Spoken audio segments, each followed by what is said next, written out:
Fala, galera. Antes de começar o podcast, eu gostaria de informar que a gente tem um novo patrocinador, que é a Two Black Beer. A Two Black Beer mandou pra gente, pra mim, pro Igor e pro nosso convidado de hoje, um growler com o chopp pilsen mais gostoso e mais leve de BH. E todos os chopps da Two Black são puro malte produzidos em cervejaria local, o que garante o padrão máximo de qualidade. Lembrando que o endereço da Two Black Beer é a Avenida Assis Chateaubriand, número 1002, perto da pista de skate, ali embaixo do viaduto Santa Teresa. E para melhorar ainda mais, você vai lá no Instagram deles agora, @2blackbeer, e vai fazer seu pedido de lá, sem sair de casa, na sua comunidade, para garantir o melhor pilsen de BH na sua casa. Vamos pro episódio. Daqui é night. Nossa senhora!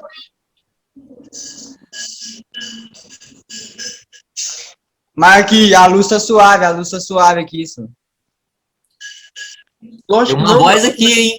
Da onde que vem essa voz aqui? Caralho, maluco. Que lugar é esse que a gente tá, cara? Calma aí.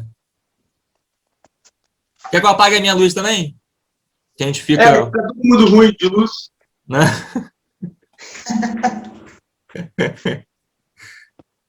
Ô, gente, vocês vão ter que marcar 5 minutinhos que eu vou ter que pegar outra lâmpada aqui, peraí. Tranquilo.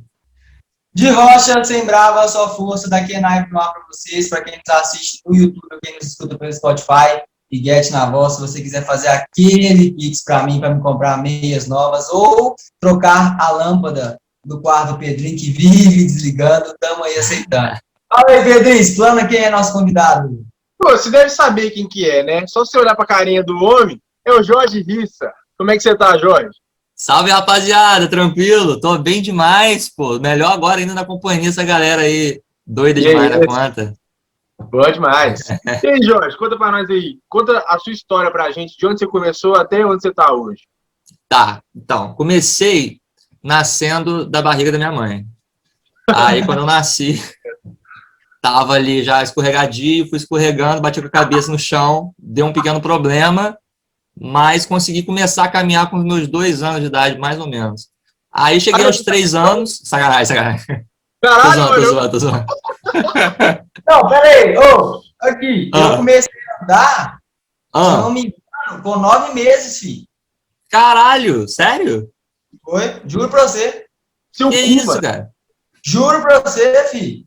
9 meses. Mas eu nem sei essas coisas assim. Como é que a gente começa a andar mesmo? Deve ser por aí, né? Ou anda lá pra... Varia de homem pra mulher, eu acho. Varia? Pode crer. Professor Jubilu na área. Você tá parecendo um monarca falando uns trem que você nem sabe, você tá só soltando aí. Total. Não, é por volta dos 12 meses, aos 24 meses. Cara, vou com o diploma aqui na mão. Mas então, cara, eu vim de Campos dos Goytacazes. É uma cidade no interior do Rio. Não é uma cidade muito pequena, também não é uma cidade gigante como o Rio, né? Mas é uma cidade grande, assim, pro interior. Tem 600 mil habitantes, né? Jundiaí, não é? É perto de Jundiaí? Não, Gruçaí. Você conhece Gruçaí? Fraga, já fui aí. Foda, cara, maneiro. Eu tinha uma casa lá em Atafona. Não sei se vocês conhecem. Não sei se você conhece. Atafona é perto de Gruçaí, inclusive, pertinho. Que Gruçaí é uma das praias, né, de um distrito que é ali próximo de Campos, que é São João da Barra. Isso. Minha primeira namorada, inclusive, foi lá de São João da Barra. E aí a gente ia direto para Atafona, e aí São João da Barra tem Atafona, Chapéu do Sol e Gruçaí, que são as 3 praias ali, né? Eu ficava sempre em Atafona, tem a galera de Gruçaí, né? E aí, Campos nunca teve muita coisa voltada para arte, essas coisas. Então, eu nunca consegui me ver como artista, nem como ator, assim, eu acho que muito por conta disso, por não ter muito... Por ninguém nunca trazer nada voltado à arte, ou realmente não ter convivência, nem ter tido contato pessoalmente com aquilo. Então, eu acho que o que meio que me fez seguir esse caminho, eu acho que era muito do meu jeito mesmo, que quando eu era novinho, eu ficava imitando meus pais, mexendo no celular, eu ficava imitando eu assistia muito Mr. Bean, passava muito na Band, eu acho, na época Na época eu tinha uns 8 anos, 9 anos por aí. A gente era na Band, eu acho que passava. Na Band. E aí eu via todos os episódios, cara. Todos os episódios. Eu comecei a imitar o Mr. Bean pra minha família. E aí a galera ficava vendo, ficava dando risada. E aí acho que ali eu comecei a ver, pô, tem alguma coisa ali que é diferente que eu tenho. E aí depois veio o Adnet, que foi, acho que foi o primeiro cara que eu gostei muito, assim, dos programas dele, que foi o 15 Minutos, que eu gostava pra caralho. Assistia muito a MTV. O Comédia MTV também, que eu curtia demais os sons que ele fazia, improvisação. E tudo isso me chamava muito. Depois veio o Zé, Zenas Improvisadas, a galera do Improvável também, os Barbichas. Então, eu acho que tudo isso foi meio que contribuindo porque eu via essa galera e eu pensava, pô, eu quero estar fazendo isso que eles estão fazendo. Pô, eu quero fazer isso, cara, por que eu não estou fazendo isso? E aí, o tempo foi passando e tal. Quando eu cheguei no ensino médio, no terceiro ano, eu comecei a procurar faculdade de teatro para eu fazer. E aí eu vi que o lugar mais próximo que tinha isso era no Rio de Janeiro, que é 4 horas. Eu moro no Rio atualmente, né? Fica mais ou menos 4 horas de distância dessa minha cidade, Campos. E aí, no começo do terceiro ano, eu resolvi, pô, vou fazer um curso na Cal para ver o que é. Eu vi que a Cal era conhecida por ter várias pessoas famosas têm se formado lá, né? Fábio Porchat, Marcos Magela, o Paulo Gustavo até, né? Que morreu por tempo, né? Felizmente. E aí eu soube disso e, pô, quero ir para essa faculdade, quero conhecer. Aí eu fiz um curso, gostei muito do curso na época, e eu ficava vindo e voltando aos fins de semana, sempre nos sábados para fazer o curso. E aí, no outro ano, passei de sair da escola, pô, resolvi vir para cá para ver o que era, como é que era essa vida. E aí meus pais me apoiaram muito, tive muita ajuda deles, né, para terem confiança em mim também, para poder comecei a morar sozinho aqui no Rio, e foi aí que eu comecei a entrar cada vez mais nesse mundo da arte, entender o que era ser artista, ser ator, e ter essa vida louca que é ser ator. Mas você chegou a trabalhar com outra coisa, assim, para se sustentar antes de entrar no ramo aí dos vídeos, do teatro? Cara, nunca cheguei a trabalhar com outra coisa. Eu lembro que eu tinha vontade, que minha família tem muitos médicos, engenheiros, essas coisas. Então eu resolvi, eu sempre quis ser médico, sempre quis ser jornalista, que eram faculdades que eu queria, as primeiras que me veio vontade de fazer. Inclusive eu cheguei a fazer até vestibular para tentar passar para a UERJ, só que não rolou. Mas eu nunca cheguei a trabalhar com outra coisa. Uma coisa que eu cheguei a trabalhar, que eu já trabalhei aqui no Rio, foi depois de formado já na Cal, foi que é muito perto, muito próximo também. Eu trabalhava com edição de vídeo e produzindo vídeo eu ia em comunidades, que era um projeto social, da gente filmar ações sociais que aconteciam em comunidades do Rio e adjacências, né? Então a gente já foi para São Paulo, a gente foi para Paraty, interior do Rio, para gravar, e diversas comunidades do Rio também. Então foi uma coisa mais diferente assim da atuação que eu fiz. Eu fiquei 1 ano trabalhando e aí depois eu não voltei mais para isso. Mas até hoje eu trabalho. Isso influi no que eu faço hoje em dia, porque eu vou fazer um vídeo, eu já tenho uma noção melhor de enquadramento, sei, tenho uma lapela, sei mexer na captação de áudio, sei editar o vídeo, mexer no som e tal. Então ajudou muito. A questão assim do parafernália, como é que foi o processo seletivo para você entrar lá dentro? Não sei se foi o processo seletivo, né? Como é que foi o processo para entrar?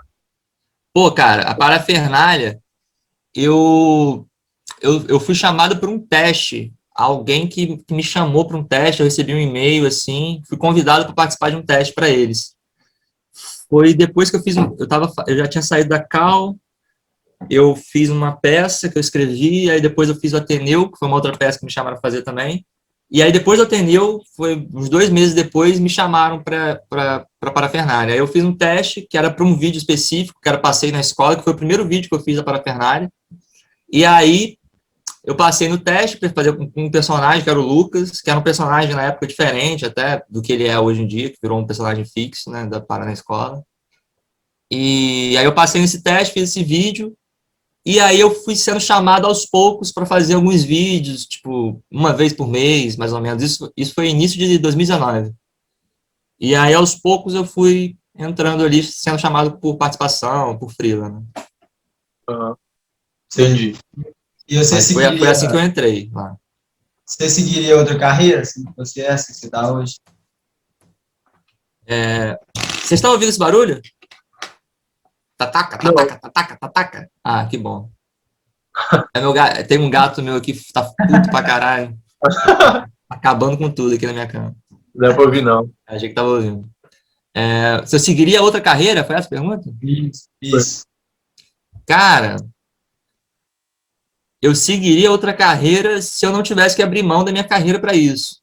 Por exemplo, eu tenho muita vontade de escrever livros, eu me identifico como poeta também, eu escrevo poesia, que não é ligada ao humor, né? Mas escrevo poesia. Eu também sou ator de drama. Meu primeiro filme foi um personagem autista que eu fiz. Aham. Foi muito maneiro. Foi um dos papéis mais marcantes que eu fiz, assim. Um dos trabalhos mais interessantes que eu fiz até hoje também. Mais me marca. Mas eu acho que eu seguiria outra carreira se fosse assim, diretor, escritor, mas ainda assim, paralelo com a de ator, né? E você considera que... Ah, pode falar. Como é que é? Stand-up você tem moral de fazer? Porra, eu curto muito stand-up, cara. Curto demais. Eu tô pensando agora nessa pandemia, agora no final desse ano, escrever um stand-up para ano que vem começar com ele, aí eu rodar aí no Rio, Ótimo. ver o que eu faço. Você é foda demais. A minha primeira peça que eu fiz depois que eu saí da Cal, assim, que não foi dentro da Cal, foi uma peça que eu escrevi, que era o stand-up que deu errado. Que é um stand-up que começa a dar tudo errado, e aí eu começo eu lembro que no stand-up eu escrevi várias piadas que foram marcantes para mim, porque aconteceram comigo na minha vida, durante a minha vida. Que eu sofria muito bullying na escola, e enfim, aí eu pegava essa parte desse bullying que eu sofria, que todo mundo ria, menos eu que ficava puto e triste e depressivo, enfim. Aí eu peguei essa parte desse bullying que era ruim para mim, mas era legal para todo mundo que dava risada de mim, e aí trouxe isso pro stand-up. Então eu meio que fazia o cara que fazia bullying comigo, e eu meio que fazia a plateia rir das minhas desgraças, né? Sim. E com isso eu ia cada vez mais ficando mais brocochô, e a plateia cada vez mais rindo, até que chegava uma hora que eu, despencava. E aí eu começava a começava a falar das minhas derrotas, começava a falar, virava um drama, assim, a peça. E a plateia era meio que responsável por isso, então fazia meio que esse jogo com a plateia, entendeu? Da plateia gerar bullying, conforme eu fosse me zoando e tal. Que doideira. Você considera que o filme lá, depois que eu te vi, foi uma virada de chave na sua vida, sim? Porra, com certeza absoluta. Antes desse filme, eu não tinha feito nada, assim, de profissional, né? Como ator e tal. Eu estava no terceiro período da Cal, eu tinha 19 anos. Eu usava aparelho na época ainda. Acho que dá até para ver alguns takes que eu tô de aparelho. E aí eu lembro que eu estava no terceiro período, tipo, eu não sabia nada de nada, estava começando mesmo. E eu lembro que o terceiro período foi exatamente o período que eu comecei a entender, caralho, eu quero ser ator, cara, eu quero muito ser ator. Eu fiquei apaixonado, sabe? Pela arte, comecei a ler livro pra caralho, comecei a querer, quem escreveu essa peça aqui? Quero pesquisar a vida desse cara. Quem é Ibsen? Quem é, sei lá, O'Neill? Quem é os gênios, né, da literatura de peça, de teatro, essas coisas. E aí eu comecei a ver filme também, não, Laranja Mecânica, quero ver quem é Tarantino, quero saber todos os filmes dele, Scorsese. Eu comecei a procurar tudo isso, e aí eu comecei a tirar um monte de tempo do meu dia para só ver isso. E eu comecei a separar, eu quero começar a escrever. Aí eu ficava vendo entrevista do Fábio Porchat, ficava vendo entrevista do Sterblitch, que quando eles iam no Abu Janra, no programa da Abu Janra. Ficava fuçando no YouTube essas coisas, tá ligado? E aí isso foi me dando cada vez mais vontade, e justamente nessa época foi a época que um dia eu tava batendo texto com um amigo meu na Cal, e aí passou o Vinícius, que é o diretor e o roteirista do Depois que Te Vi, né, e produtor também, tudo. E aí ele passou por mim, ele olhou para mim assim, aí pediu meu e-mail, aí eu deixei depois meu e-mail com ele e tal, aí depois ele me chamou para fazer um teste, e aí no teste, na primeira vez que eu fiz o personagem, ele falou, pô, é isso, eu quero você, e aí a gente já começou a trabalhar junto, a namorada dele tinha um trabalho com crianças autistas, numa escola de autismo do Rio, uma escola que trabalhava com crianças autistas, né, então foi um trabalho assim que me trabalhou muito a sensibilidade assim no olhar, porque eu lembro que eu fui numa escola, nessa escola que a mulher dele trabalhava, em Botafogo, e eu ficava sempre observando, e foi o primeiro trabalho que eu tive realmente de sair de mim, assim, e ficar desarmado, sabe? Abaixar tudo e, caralho, me abrir para o que estava vindo ali. E eu acho que foi esse movimento que me fez entender melhor ainda aquilo que estava para acontecer, que é essa virada que realmente que você falou, foi realmente uma virada. E foi tudo, e não foi só o filme, né? Foi um aglomerado de coisas que veio antes do filme também, que quando aconteceu o filme realmente aconteceu toda essa virada, né? Mas ainda fiquei um bom tempo sem trabalhar, assim. Fiquei ainda, depois desse filme, ainda fiquei uns 2 anos aí estudando ainda na Cal. Entendi. Mas qual que é a parte, assim, você falou aí desse filme, qual que é a parte mais difícil, assim, de atuar? É você, talvez, ligar aquilo que você tem a dizer com os seus movimentos corporais ou decorar o texto? Qual que é a parte mais difícil? Cara, isso é uma coisa que varia muito, assim, porque cada artista tem uma forma de funcionar e de...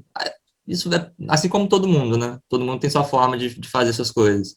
Mas na arte, para mim, pelo menos, é uma coisa que é muito minha, para mim, o meu jeito de atuar.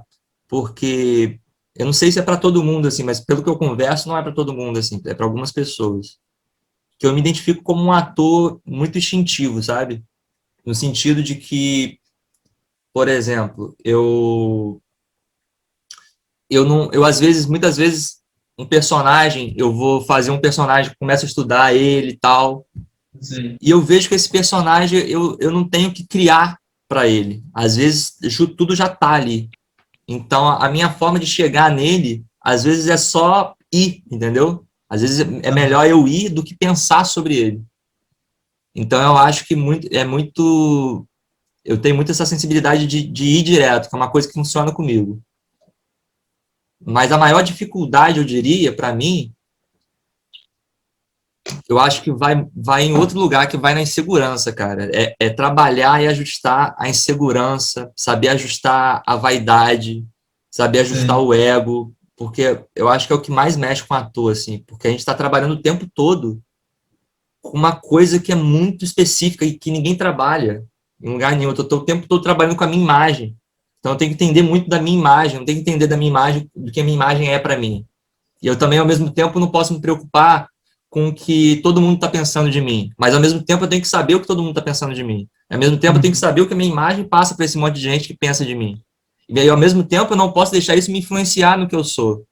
Então, é muito complicado, sabe? Você gerir isso tudo sem pirar é muito difícil. Para mim, a maior dificuldade é essa, assim, no sentido de ser ator, que não diz tanto sobre a minha profissão, que diz mais sobre como lidar com a minha profissão, porque para mim eu acho que é mais nesse lugar que bate, sabe? E pegando o gancho nisso aí, qual foi o trabalho que mais te cansou, que você mais virou e falou assim, nossa, esse aqui tive que ter um empenho muito grande para eu conseguir terminar? Cara, eu acho que foi uma live que eu fiz ano passado para Americanas. Foi a live do 11 do 11. Não sei nem se vocês ouviram falar disso, nem se vocês souberam. Você viu? Aconteceu em novembro, 11 do 11, né? E aí eu tive que fazer um panda, cara. Eu tava numa fantasia de panda e eu achava que ia ser tranquilo, assim. Falei, porra, beleza, demorou, vambora. Só que a fantasia era pesada pra caralho e você entrava na fantasia, você não conseguia respirar, não tinha como respirar. E ao mesmo tempo que você não respira, você sente um cheiro de cola. Então, tipo, acho que a terceira vez que eu botei fantasia, eu vomitei na hora. Eu tirei a cabeça do pano, fui pra privado e vomitei. Foi sinistro. O que você tinha que fazer aqui, esse trem? Cara, era uma live de 3 horas. Pelo amor de Deus. E aí eu fazia, era eu, Otaviano, a Rafa Kalimann, Camila De Lucas, Camila Coutinho, o Nobru, que joga Free Fire. Essa galera. Essa galera é top, mano. Só a galera top. A Giovanna Eubank tava também, só que acho que ela não chegou a fazer. A galera foda, só a galera foda. E eu de panda lá, doidão. E aí eu tinha que ficar 3 horas entretendo todo mundo e fazendo brincadeira com todo mundo. Era o panda maluco da galera ali. E aí, enquanto a galera ia apresentando, ia tendo umas brincadeiras nos jogos e tal, apresentando produto na promoção, e eu entrava, zoava a porra toda, ficava ali um tempinho zoando, apresentando os produtos e tal, e aí depois tinha que sair. E aí eu tinha, sei lá, a cada 20 minutos que eu entrava, eu ficava 15 minutos descansando. Aí entrava mais 20, aí descansava mais 15, sacou? Aí foi isso que deu pra eu sobreviver ali durante a live, mas foi muito difícil, cara. E os caras salvaram essa live? Salvaram, cara. Acho que tem no YouTube e no Facebook. Dá pra assistir. Tá bom, vou assistir, com certeza. Mano. Pô, assiste, ela ficou bem maneiro, cara. Eu postei uns trechinhos no meu Instagram também. Tá. Um tempo atrás. O título do YouTube tá salvo como Panda Cheirador de Cola. Cara, mano. Podia ser, cara. Podia ser esse título.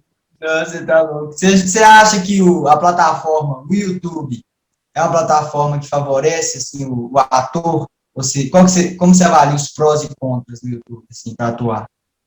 Caramba, olha aí que pergunta interessante. Eu não sei se estou apto para responder isso, não. Cara, para mim específico, me ajuda pra caralho por conta do Parafernália, né? Se não existisse Parafernália, o Parafernália não existiria sem o YouTube, né? Então, e eu não estaria tendo a evidência que eu tenho. Muitas pessoas deixariam de me conhecer se não tivesse no YouTube. Então, com certeza ajuda pra caralho. Só que eu acho que existem formas que podem ser pensadas assim para ajudar cada vez mais diante da quantidade de gente que está precisando, que está carente, está órfã também, ficou órfã com a pandemia. Né? Muita gente que trabalhava com arte, trabalhava dando show, fazendo stand-up, não está conseguindo mais, fazendo teatro, não faz, pô, não tem como fazer. E ainda assim não ganhava, imagina agora, o que vai ganhar? Não vai ganhar nada, vai perder. Já perdia, né? Imagina agora. Então, eu acho que tem meios assim que a gente pode começar a pensar em criar para ajudar mais. Eu acho que o YouTube está nessa posição de ajudar mais, assim. Por exemplo, os atores estão entrando cada vez mais num lugar de que atores e atrizes, né, a gente precisa se produzir cada vez mais.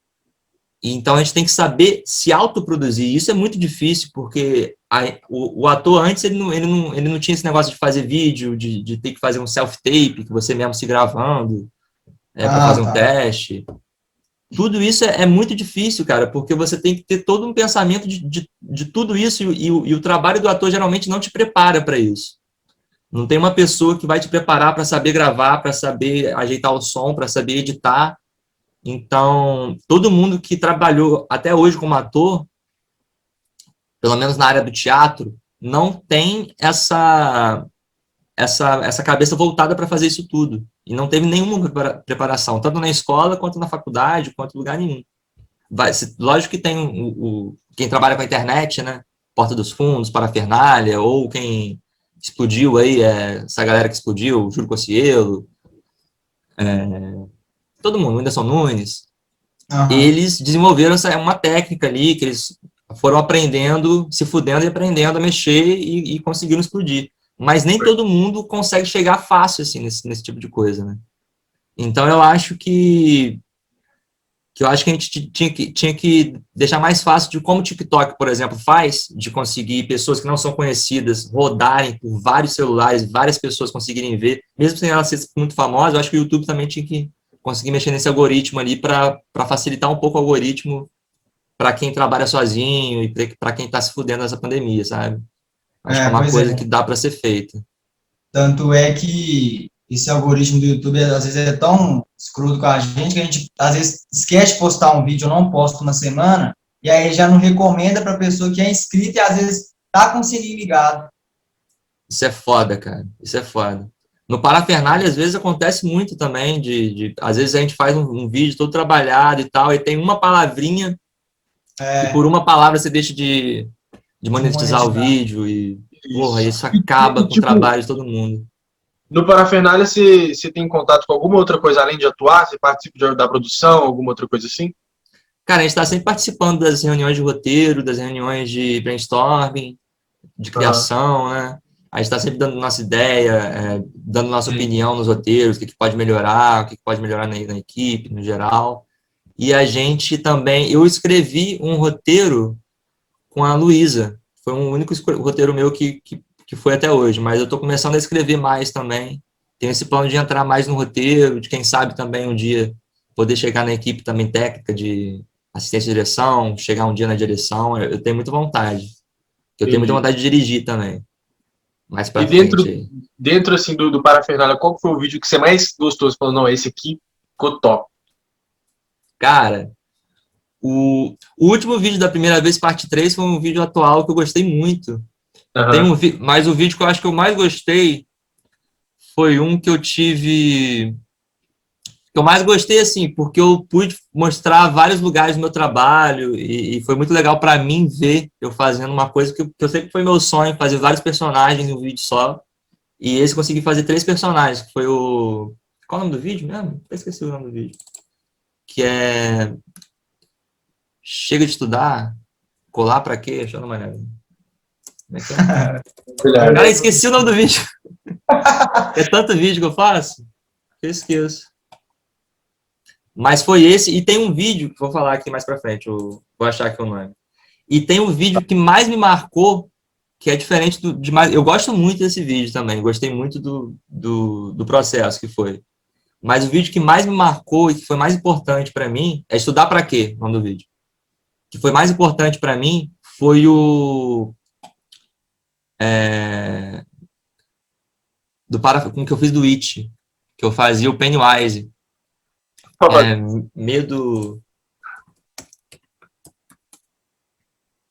qual o seu medo? Esse foi um vídeo que, tipo, foi meio que um... Não vou falar essa palavra, eu odeio quem fala divisor de águas, não vou falar divisor de águas. Foi um vídeo que divide a minha carreira na Parafernália, porque antes desse vídeo, eu tô falando demais? Não, verdade. Beleza. Só para saber que... Não, pô. Beleza. Esse vídeo foi muito importante para mim, porque antes desse vídeo eu não fazia tantas participações na Para. E aí, com esse vídeo, eu mostrei um lado meu que eu não tinha mostrado até então. E que foi muito importante para eu poder conseguir fazer outros papéis, outros personagens dentro da Parafernália. Porque até então eu só fazia o menino da escola, ou o menino mais novinho e tal. E nesse vídeo eu faço um demônio, né, que é o It, que é o Pennywise. E eu lembro que não era nem eu que estava escalado também pro vídeo, foi outra coisa importante também. Eu recebi a mensagem, o vídeo era para ser gravado, sei lá, 4 horas da tarde, deu 1 hora, eu recebi a mensagem assim, Jorge, precisamos de você aqui para gravar um vídeo, pode vir agora? Eu falei, posso, então vem. E aí eu fui sem saber roteiro, sem saber porra nenhuma, e aí eu cheguei lá e descobri que era o Lamoglia, Vitor Lamoglia, que ele estava contratado ainda na Parafernália na época. Foda, ele é foda. E aí ele não pôde fazer o vídeo porque ele estava com barba na época, ele não podia tirar a barba porque ele estava fazendo novela. E aí ele precisava tirar a barba porque senão não ia conseguir fazer a maquiagem. Então aí me chamaram porque eu tinha um tipo físico parecido com o dele e tal. E aí eu podia tirar minha barba, não tenho quase nada de barba também. E aí eu consegui fazer e tal. E aí foi um desafio também de eu ter que decorar ali naquele momento ali rápido, em cima da hora. Tipo, eu tive 2 horas para decorar o texto, estudar o personagem, que era um demônio que eu nunca tinha feito. Então, aquilo ali também, mostrar para a empresa que eu consegui fazer aquilo daquela forma rápido e consegui quebrar um galho ali para eles, eu acho que aquilo me ajudou muito também a crescer na empresa e crescer para mim mesmo. Eu consegui ver, caralho, eu consigo fazer isso. Eu consigo chegar ali. Então, eu acho que foi o vídeo mais importante para mim, esse, do Falso é Medo. E você tem sonho de conquistar alguma coisa como ator, algum prêmio? Você fala, não, esse aqui eu tenho que ter na prateleira. Ah, eu tenho o sonho de ganhar um Oscar um dia, quem sabe? É um sonho que eu tenho.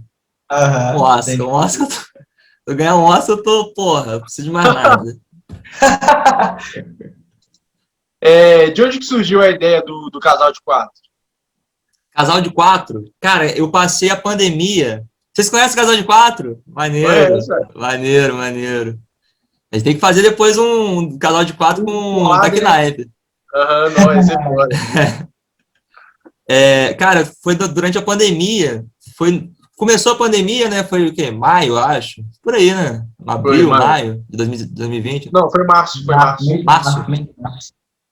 Então, foi uns 2 meses depois, maio, junho, por ali, a gente foi pro meu sítio em Campos, lá em Campos, na minha cidade, né? A gente foi pro meu sítio, eu tava namorando com a Camila. Camila, hoje em dia, ela mora comigo, mas a gente não namora. A gente é só amigo. A gente terminou e continuou morando junto. Ah, você falou que mora junto, você falou namora e não namora. Eu namorava com ela na época da pandemia. A gente terminou e continuou morando junto hoje em dia. Mas na época que a gente decidiu fazer o casal de 4, a gente estava namorando, a gente foi para esse meu sítio com mais 2 amigos, 3 amigos, não lembro? Mais 3 amigos, um outro casal, que é o Edu e a Andy, e a Bibi, que é amiga dela. E aí, quando eles foram para lá, a gente ficava direto vendo reality, conversando sobre um monte de coisa. E aí, em um dado momento, a gente precisou voltar para o Rio para trabalhar, porque estavam começando a surgir trabalhos e tal. A gente, beleza, passamos nosso tempo aqui, já foi tranquilo, já é tempo que precisamos voltar. E aí, nisso que a gente voltou, a gente ficou muito com essa sensação de tudo que a gente passou junto, daquela casa, da convivência e tal. E aí a gente teve a ideia de criar um grupo para a gente continuar aquela união nossa ali, que a gente descobriu naquele momento das nossas vidas, né? E foi tão legal, a gente era tão livre, tão descontraído e tal, que a gente, vamos fazer um grupo, vamos tentar fazer um podcast também. Tava começando a surgir os podcasts, né? A gente nem conhecia ainda o Flow, mas já tava rolando o Flow. A gente escutava mais os podcasts que eram só áudio, né? A gente nem conhecia ainda os de vídeo. Aí quando a gente viu os de vídeo, aí, caraca, a gente tem que começar, a gente tem que fazer isso, porra, muito foda. Vamos entrar nesse mercado aí. E aí a gente começou falando sobre realities, falando sobre coisas que a gente gostava em comum, e a gente tinha várias experiências. E a gente tentou trazer também uma loucura que a gente tinha, que é esse negócio, esse tom de brincadeira sempre zoando um ou outro. A gente traz umas histórias bizarras que a gente tem, constrangedoras. Então é um podcast de zoação, de brincadeira. Pô, é bacana demais. No dia, quando acabar a pandemia, a gente colar aí no Rio, a gente grava esse filme. Porra! Com certeza, estão convidadíssimos, pô. Ainda. Pode crer. Pô, vocês são massa demais, gente. Felizaço de estar aqui contigo, com vocês, hein? Obrigadão, mano. Que isso. Energia boa. Falar em energia boa, vamos falar de energia ruim agora. Aconteceu alguma coisa. Não. Do nada, o cara veio, ó. Manda que a gente muda essa energia aí. Já aconteceu. Energia boa aqui não. Energia boa aqui não, caralho. Não, vai ser igual minha lâmpada aqui, ó. Só caindo. Mas, ó, já aconteceu alguma vez você imaginar que com o famoso é muito gente boa, você tem aquela ideia de o cara ser foda, chegou lá, você falou, porra, mano, o cara mala pra caramba, chato, sabe? Você decepcionar? Cara chato, assim, mala, eu nunca tive. Nunca passei por ninguém assim. Eu tenho lembrança da Marília Pera, um dia, tadinha, tá lá no céu já, bichinho. Marília Pera? Marília Pera. Teve uma época, eu tava numa peça, foi algum amigo meu que foi falar com ela olhou pra ele assim, Ignorou, Putz. assim, né? Ignorou a existência dele. Não, foda-se, você nem olha. Eu lembro dela. Mas comigo, assim, eu nunca tive, cara. Eu queria ter alguém que foi escroto com ninguém foi escroto comigo Só pra ainda. poder ter história pra contar, né? Não tive ainda. Ninguém foi escroto comigo. Quando eu tiver, eu vou guardar para contar para vocês. Tem uma Pode crer. história que com a Camila De Lucas, que ela não chegou, ela não foi escrota comigo. Ih, Ih, caralho. Nesse dia da Ok, live, esse vai render. Vai lá. Camila De Lucas, a filha da. Sacanagem. Brincadeira, Camila, te amo, te amo. Que isso. Foi durante a live da Americanas que eu fiz com ela, que eu tava de panda, e aí tinha uma vez ou outra que eu não tinha como enxergar nada na fantasia, porque a visão era isso aqui, assim. Então eu não enxergava nada mesmo. E aí, às vezes, eu tentava me posicionar e eu não conseguia porque ela ficava assim na frente, ela não dava espaço para eu entrar, sabe? Aí ali eu fiquei muito puto na hora. Eu falei, puta que pariu, não vai deixar eu entrar, essa filha da puta. Caralho, eu Pô, fiquei meio que numa não. competição com ela para me colocar assim no espaço. Mas Pode depois crer. eu super fiquei de boa, eu entendi, pô, não, ela tava querendo se colocar também pra eu não tampar ela. E Mas ela é foi só baixinha, isso, né? só isso. Pequenininha. Ocupa pouco espaço a bichinha, né? Pô, culpa E nada, é pô. isso. Quase nada. Brigando pra quem aparece mais ali. É ela ou o panda. Você ficou de boa, você ficou de boa depois do tapão que você deu ali nela, né? Sai da frente, sai da frente, senhor. Foi uma hora que eu tava passando, ela me deu uma cotovelada na minha barriga que eu, opa, parei. Quem que foi, quem que foi sua maior inspiração, assim, pra você começar a atuar? Pra eu começar a atuar, Ou então que te inspira até hoje, assim, alguém que você fala, não, esse cara aqui, você vê, você se imagina assim. pô, cara, minha inspiração, tem muitas inspirações, assim. O cara que mais me marca de primeira, assim, que a primeira pessoa que vem é o Buster Keaton. Eu acho que muita gente não conhece Buster É, Keaton. o nome assim eu não falo.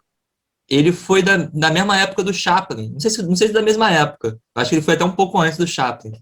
Mas ele foi muito conhecido por fazer esses filmes mudos, só que ele tinha um trabalho de corpo muito, muito louco. Que ele fazia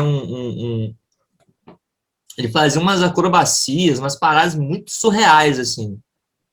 Que na verdade, na época foi uma revolução, assim, pro cinema, né? Muitas técnicas que eles usavam nos filmes dele que foram, que deram início a um monte de efeito especial. Assim como o Chaplin também. Mas o Buster Keaton em específico tem alguma coisa no jeito dele, é alguma coisa que me toca mais até que o Chaplin. Não que o Chaplin, porra, o Chaplin continua sendo também uma inspiração foda para mim. Porra, o Chaplin é o melhor ator do mundo, de todos os tempos. Não vai ter ninguém que eu acho que um dia consiga bater o Chaplin. Mas o Buster Keaton me toca muito, cara. E eu me identifico muito com ele, com o tipo de humor dele. E, e também tem diversos outros. O meu stand-up, por exemplo, na época que eu fiz o meu stand-up, eu lembro que quem eu gostava, quem era a referência máxima para mim na época era o Andy Kaufman e Isso. o. Você conhece Andy Kaufman? O filme dele que o Jim Carrey. Tem um documentário que é da Netflix, Jim e Andy. Que o Jim Carrey, uma época, fez um filme que ele fazia. No filme, ele fazia o Andy Kaufman. Ele fazia um filme do Andy Kaufman, né? E aí, nesse documentário, mostra os bastidores desse filme. E aí é muito, muito louco, porque o Nick Carey não saía, em nenhum momento, nenhum segundo, ele saía do personagem durante as filmagens, né? Ele saía de casa no personagem e voltava para casa no personagem do Andy Kaufman, não saía nem um segundo mesmo. Então foi uma parada muito louca, assim. E aí, na época, quem era a minha referência era o Andy Kaufman. Aí, na época, quem era essa minha referência era o Andy Kaufman e o Lenny Bruce, que foi um dos primeiros caras a fazer, um dos primeiros artistas a fazer stand-up e tal. Ele tinha uma pegada mais agressiva, que inclusive ele morreu por conta dessa pegada agressiva que ele tinha. O que aconteceu com ele? Cara, ele nos shows dele ele falava muito palavrão e aí na época tinha uma censura para palavrão, assim, você não podia falar palavrão em público e tal. Uhum. Foi 1950, 1940, alguma coisa. Nos Estados Unidos tinha isso. E aí, todo o show dele tinha polícia no show. E aí, conforme ele ia falando palavrão, falava fuck, fuck, fuck, fuck, chegava uma hora que a polícia intervia no show e tirava ele e levava pra prisão e tal. Até que uma época, isso acontecia direto nos shows dele. Até que um dia ele foi, eu acho que foi isso que aconteceu. Um dia ele foi para um tribunal e aí ele foi sentenciado à prisão perpétua por ele fez a mesma coisa. Ele foi sentenciado a vida inteira para ser preso durante a vida toda, por conta de falar palavrão. E outras coisas que ele fazia no show também, mas enfim, foi uma censura absurda, né? Uhum. E aí, no dia que ele recebeu a sentença de morte, como é que é? Perpétua, ele foi para casa e aí ele se drogou até ter uma overdose e morrer. Então ele se matou depois que ele soube dessa notícia. E aí, 20 anos depois, alguma coisa assim, 10 anos depois, os Estados Unidos emite o primeiro perdão póstumo da história do país, que foi para ele. Foi por terem feito o que fizeram com ele. Né? Que isso. Nossa. O primeiro perdão póstumo. Perdão Tá aqui na época cultura também, ó, tá vendo? Que é isso? Aê, porra. Ô, você falou de atuação muda, a gente falou do Mr. Bean e tal. Você Uhum. falou que você imitava ele. Eu lembrei de quando eu era pequeno. Tinha uma vez que teve uma festa da minha tia, mano. Eu não acredito que era eu, inclusive. Tinha uma festa da minha tia na casa dela. Pô, assim de gente, muita gente. Peguei, fui lá no quarto dela, peguei o cesto de roupa dela, vesti todas as roupas dela, todas. Não, eu tinha o quê? Uns 10 anos já. De todas as roupas dela. Fui lá pra fora e comecei a fingir que eu era o Mr. Bean. Eu comecei a atuar. E, tipo, você sabe aquele episódio que ele tá tentando dormir e ele não consegue dormir, ele dá um tiro na luz? Sei. Pô, mano, Tô tipo ligado, assim, esse é foda. quando eu acabei, ninguém bateu palma. Eu levantei, bate palma, pô. Pô, muito foda, eu lembrei na hora que você falou. Irado, Mas mano. aqui, eu também Irado. eu tenho umas bandas também, já até falei Pedrinho, quando eu estudava no ensino médio, até meu ensino médio era doido demais. Eu já cheguei a fazer apresentação de artes, era alguma coisa, algum teatro musical, alguma coisa assim. E aí, o que acontecia? Eu tinha uma camisa toda preta, sabe? Toda preta assim, e aí tampava tudo assim e tal. Aí precisava, tipo assim, na cena final, precisava de um tchan. Assim, ó, vai rolar um reencontro dos casais ali, e alguém precisa estar lá atrás fazendo alguma coisa. Eu falei assim, eu vou fazer a morte do cisne. Sério. Você já viu a morte do cisne? Aquele cara que faz no Astros? Tô ligado, mano. É sinistro.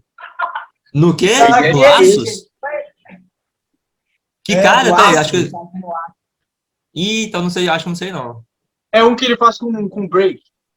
Que ele junta a morte do cisne com break. Aí ele é emocionado. Acho que tô ligado.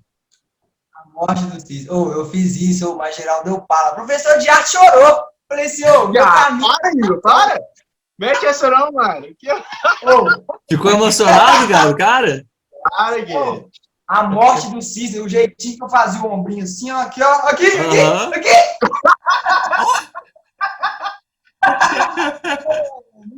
Vou fazer a briga do cisne aqui, ó. Nossa, é muito ruim. Pelo amor de Deus. Mas aqui, você tinha falado aí que você tem intenção de dirigir, né? Você tem intenção, então, de dirigir, sei lá, um filme, uma série, alguma coisa que seja mais longa, assim? Cara, eu tenho muita vontade, assim, só que é uma coisa mais pra frente, porque eu tenho muita coisa para estudar ainda para começar nessa direção.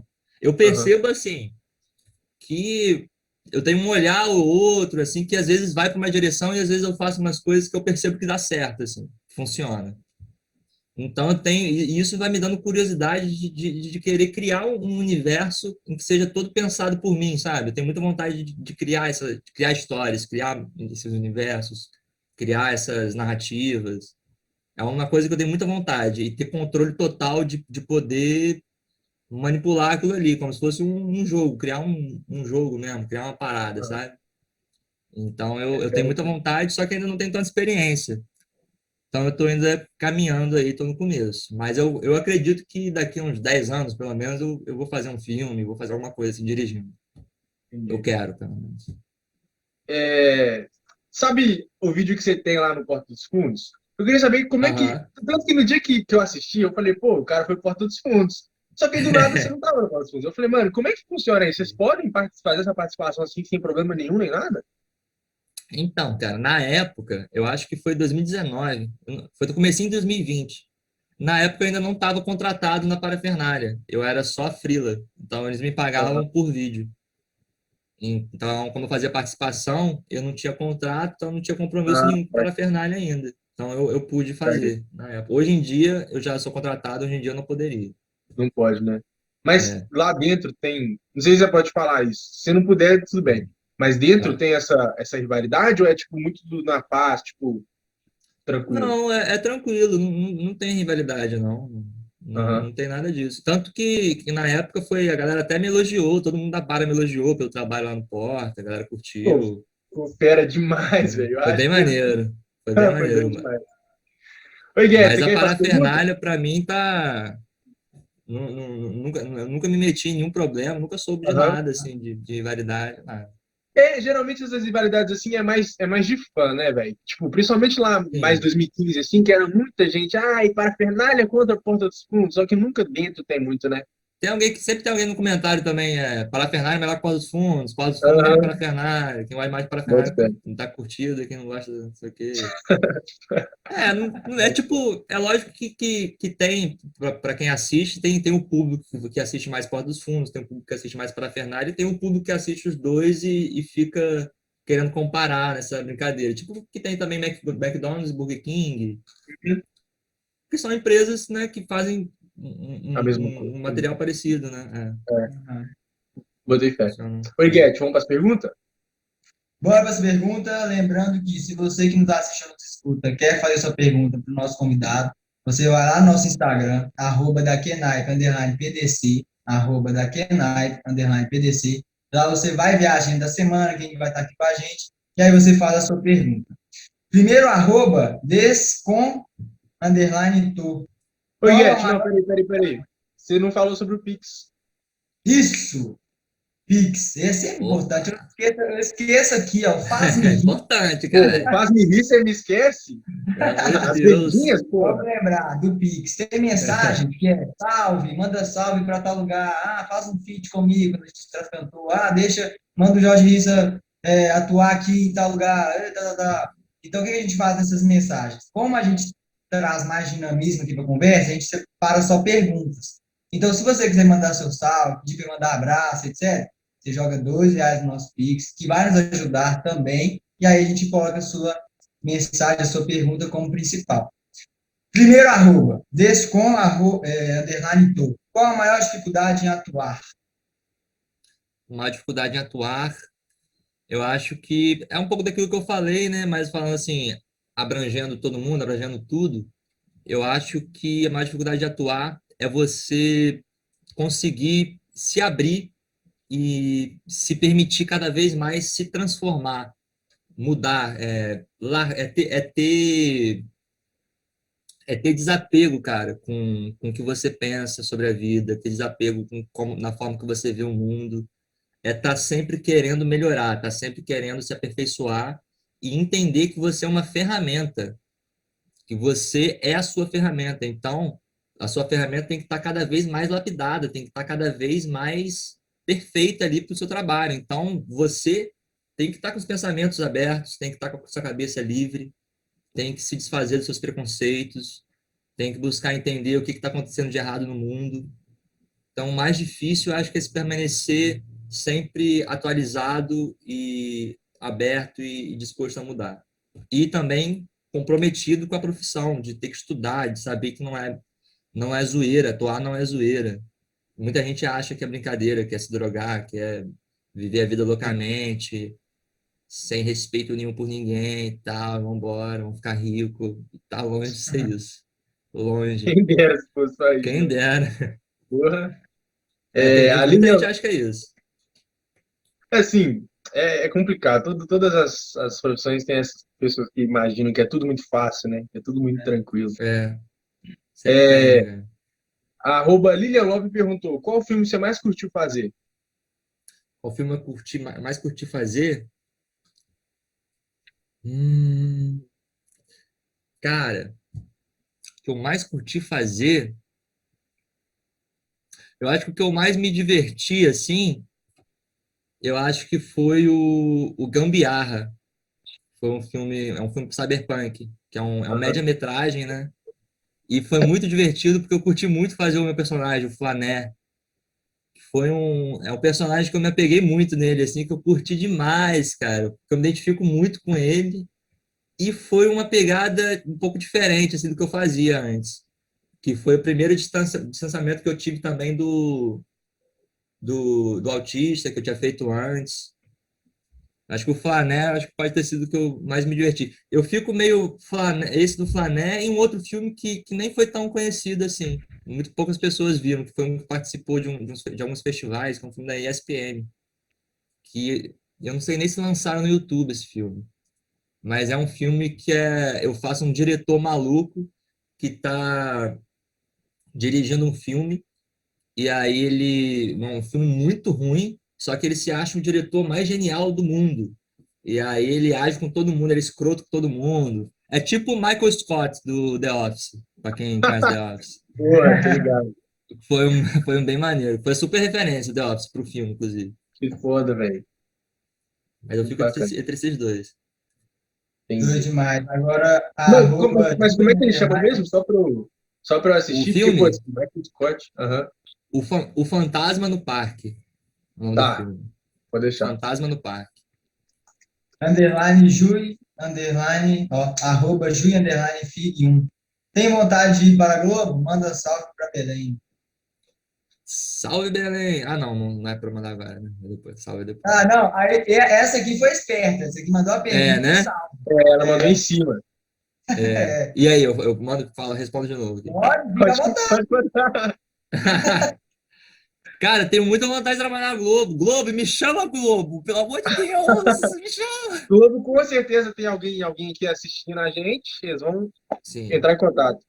chama lá no Insta, chama no Insta. Eu já fiz uns trabalhos na Globo. Eu trabalhei. A primeira vez que eu fiz Globo, eu fiz o cadastro na Globo, depois que eu saí da Cal e tal. Porque na Cal tem um showcase.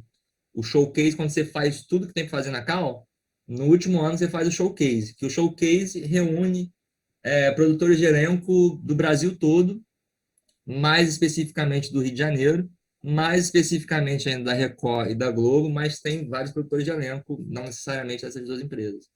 E aí, no showcase, você prepara duas cenas que você vai fazer com outra pessoa. Com ou mais uma pessoa, ou com mais duas, ou com mais três, eu acho que tem essa opção.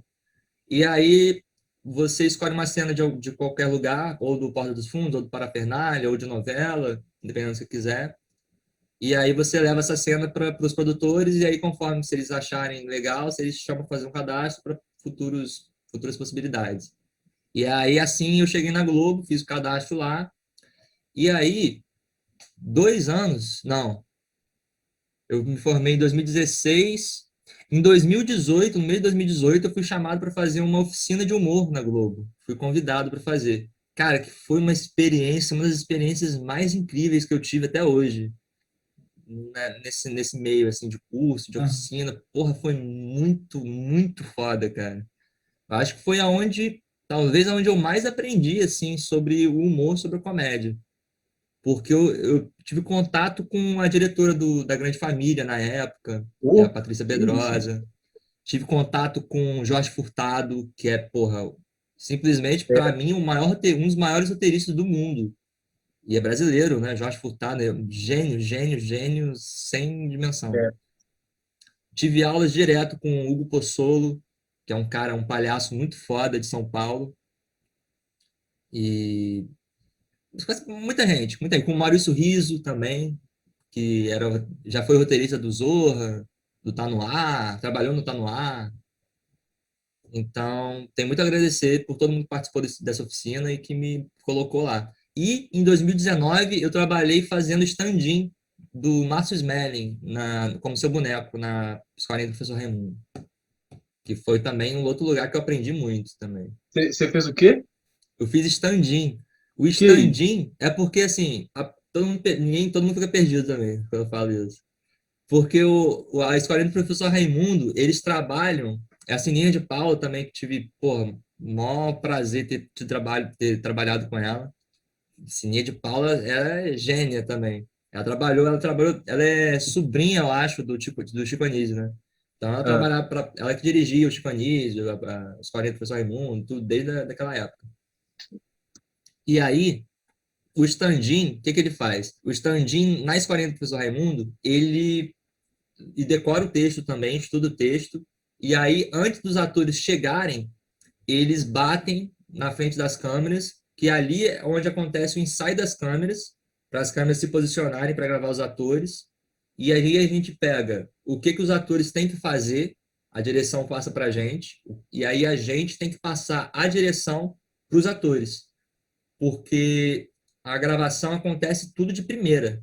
Eles não batem o texto antes, não tem nada daquilo. Eles chegam, eles dão o texto pela primeira vez, sem ensaio, sem nada, e seguindo o que a gente indicou para eles, entendeu? Então, para que deixar a foda. cena mais viva, eles fazem dessa forma. E É aí a tipo gente tem que. um pré-dublê. Tipo isso. É, Pra tipo quê? isso. Tipo Pra isso, quê? ver como que tá a cena ali e tal. E muitas dessas cenas que a gente fazia, eles gravavam às vezes também e assistiam depois. Então, vários atores me viram na cena e vinham falar comigo depois Que no doido, camarim. mano. Porra, você que é o Jorge, porra, foda. E Porra. aí a galera famosa falando comigo, me reconhecendo, assim, eu falei, o que que tá acontecendo, Nossa, cara? Que é na isso, mão, né? velho? Que é Como isso? assim, mano? Caralho, deve ser muito foda. Foi outra experiência foda demais, né? Bacana, bacana. Quero ter mais Arroba experiências aí lá. tem dentro da Globo? Não, quero ter mais, quero ter Ah, tá, mais. entendi, entendi.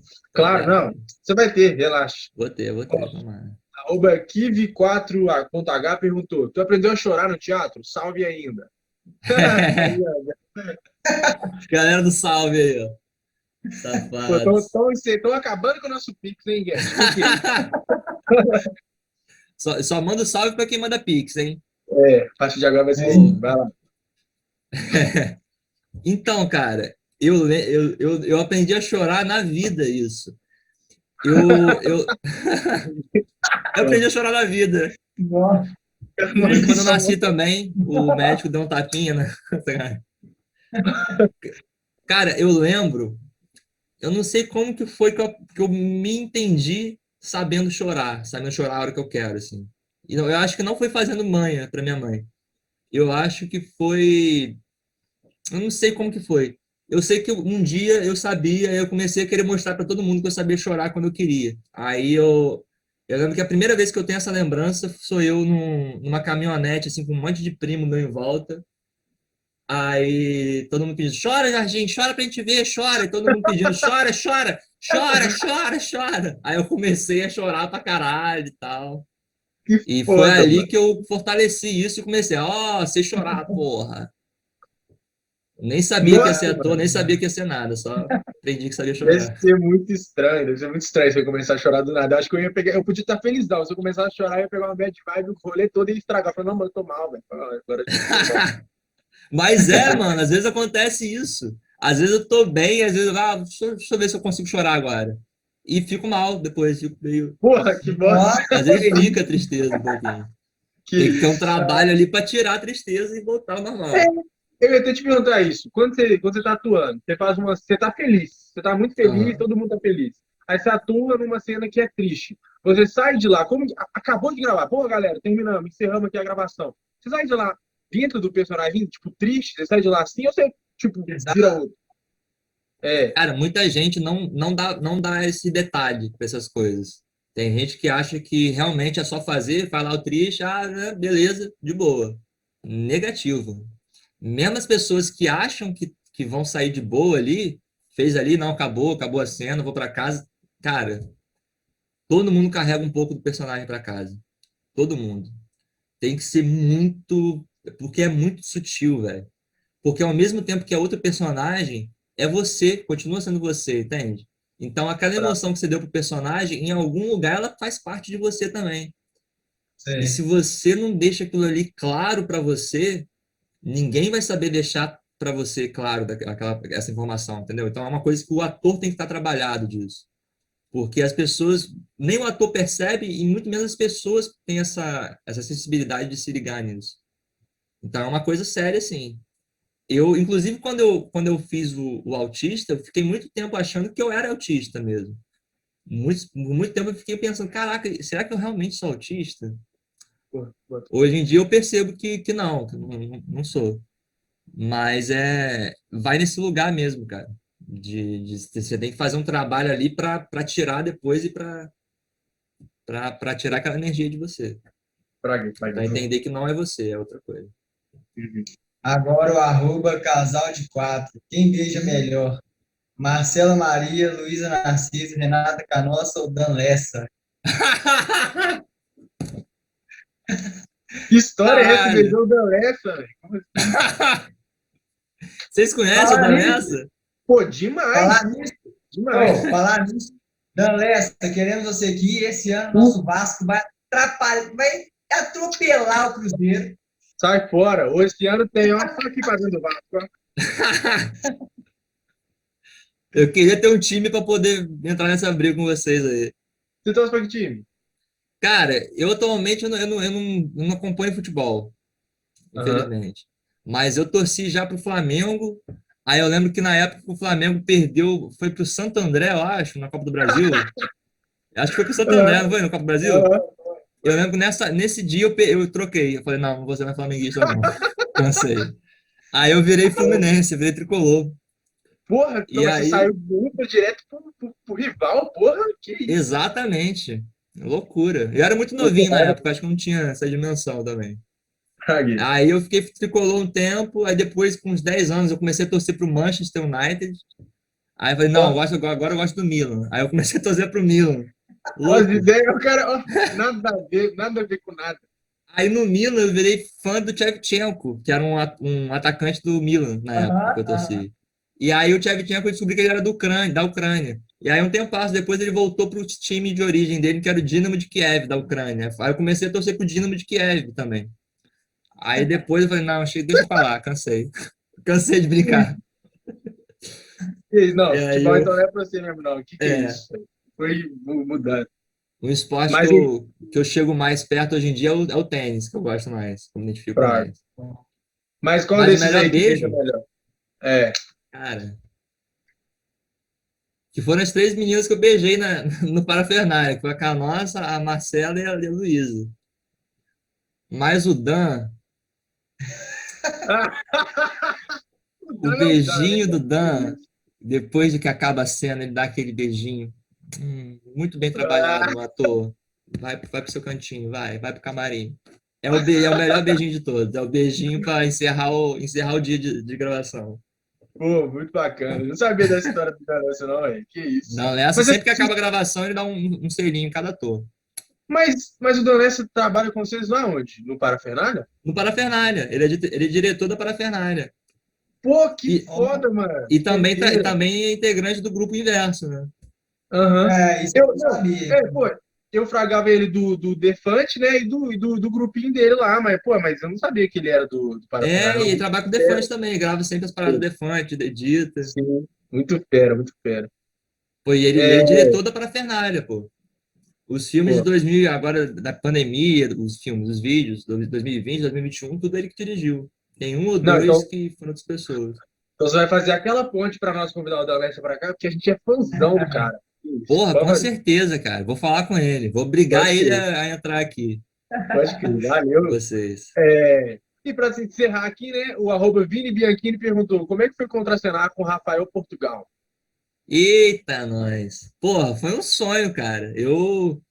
Desde que eu acompanhava ele no Parafernália, quando eu vi ele no Parafernália, eu falei, caralho, eu tenho que estar na Parafernália, eu quero entrar na Parafernália. Quando eu entrei na Parafernália, já foi assim, caralho. Quando eu fui gravar com ele no Porta, porra, eu nem acreditei, velho. Porra, foi maravilhoso. E ele, pô, é muito maneiro. Ao contrário do que parece no vídeo, ele é muito maneiro, porra. Foi super legal comigo, com a Natália também, que é a atriz também que faz. Hoje em dia ela tá atuando direto no Porta, escreve também vários roteiros pro Porta. Ela é muito, muito maneira, muito boa também, a Natália Cruz. E tem que chamar ela pra mim pra aqui também. Vamos convidar, Isso né? aí. Vai convidar todos esses caras. Todo mundo. E, pô, ele foi muito legal com a gente, cara. Abraçou a gente, trouxe pro time, sabe? Quando a pessoa tem essa troca de olhar no olho, falar, não, tamo junto aqui, não quer parecer maior, sabe? Não quer impactar, não quer. É o cara que quer te fazer, te alcançar o melhor, sabe? Ah, E ele foi muito nesse lugar, assim, de deixar a gente tranquilo, bateu textões pra, pô, falou, pô, tô mandando bem, tá legal, maneiro. que Foi muito fera, legal mano. com a gente. Mó Entendi. Ó, que prazerzão. Mas Mó aqui, demais. prazerzaço.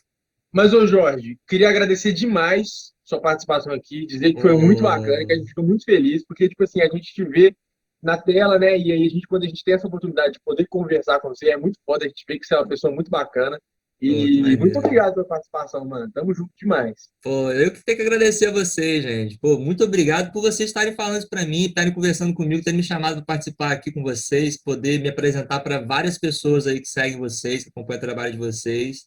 É uma super oportunidade para mim. Eu que tenho Pô, que agradecer a vocês, porra, demais por essa confiança, por me darem essa força. É graças a isso que eu tenho alegria e cada vez mais força de continuar fazendo o que eu estou fazendo, e acreditar nos meus sonhos, nos meus caminhos, assim. E é o que eu passo para vocês também. Pelo amor de Deus, acreditem nesse caminho de vocês. Muito obrigado por estarem fazendo o que vocês estão fazendo e vamos embora, vamos juntos, cada vez mais valeu. juntos e cada vez mais firmes e confiantes. Amém. Tamo junto, Alegria. Valeu, mano. Jorge. Tamo junto. Valeu, Valeu. galera. Tamo junto, Depois é nós galera. lá, hein? Depois é lá no Rio de Janeiro, é nós. É nóis, tamo junto sempre. Só mandar, Pode fala ir. comigo, manda mensagem que a gente se marca de se ver, de fazer uma parada junto. Beleza. Tamo Demorou, junto Valeu. pra demorou. sempre. Valeu, Falou. Valeu. rapaziada. Daqui é naipe.